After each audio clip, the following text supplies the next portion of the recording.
Good morning.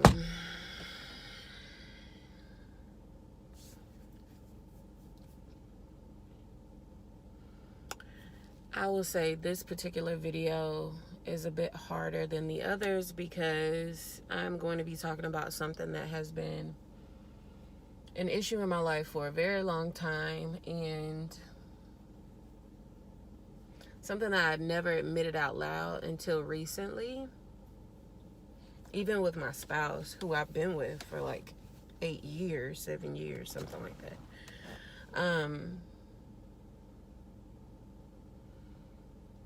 I deal with a lot of anxiety and depression, and I think people know that about me. But what triggers, or is a component that triggers, because there are multiple things that triggers my stress, is one, binge eating. And binge eating is something that I've struggled with for probably the last 5 years of my life, 5 to 6 years of my life. It is something that I do when I have a bad day. It is something that I do when I don't take care of myself and eat throughout the day.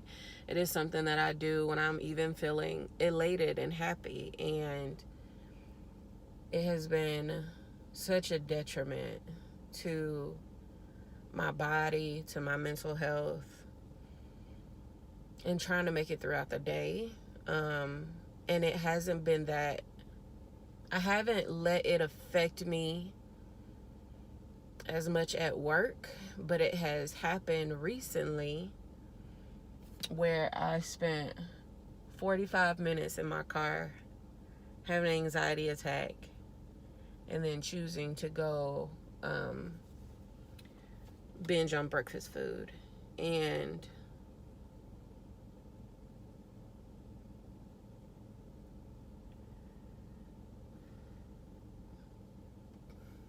sorry, y'all. I did reach out to a counselor for help because I haven't had help with this particular issue. And I hope that changes something. I also went and I did a full body check with my doctor, and she said that I really need to cut back on my carbs and my sugar because the number to become pre-diabetic is 5.74 and my number is 5.7. So I really have to do a better job of taking care of myself and finding better ways to deal with my stress, finding better ways to make me happy. And I think that's even harder now, in particular, just because of the pandemic going on, because there's so much stress, because I'm surrounded by children that they just let back at this university. That's a whole nother conversation. And also raising a toddler, what is she, 1 years old in a few months, and also trying to be a good wife and a good friend, and on top of taking care of everything. And so, yeah, I just wanted to get on here and share that with you all. And yes, while I do love mukbangs and I do love food, I have a very terrible relationship with food. I have a very terrible relationship with food, and I don't want to feed into that. So I do apologize to the people who've already subscribed to my channel, and that's what, you were looking for too, and you were looking for. But I'm not sure that I can do that. Or if I do it, it has to be something that falls within my carb count and within my sugar count. It can't be Taco Bell, and it can't be burgers, and it can't be mashed potatoes. So I do apologize. But if y'all want to go on this journey with me, This is more so to make sure that my health is intact. While I do want to lose weight, I've been overweight for years now. I've been overweight since since middle school. I'm 5'9.5", quote unquote, and a half, and I've went from 180 pounds in high school to 350 pounds at my heaviest. I was 282 pounds when I was pregnant with my daughter, and now I am back up to 318 pounds. And so it has been a constant battle with my weight. And I first and foremost want to get my binge eating under control before I implement any type of diet, before I, do any type of changes. I really need to get my binge eating under control more than anything. So if you want to go on that journey with me, stay tuned. And if you're not sure what binge eating disorder is, I highly encourage you to look up some stuff. It's pretty easy to Google and figure out.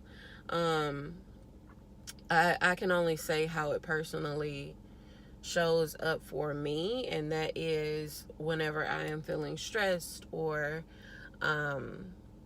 if I am exhausted, or if I'm upset, or if I haven't eaten all day, or if I've only healthily snacked throughout the day and my body is like, girl, feed me. Or my mind is like, I want to be happy. What makes me happy? And that's food. That's what triggers it.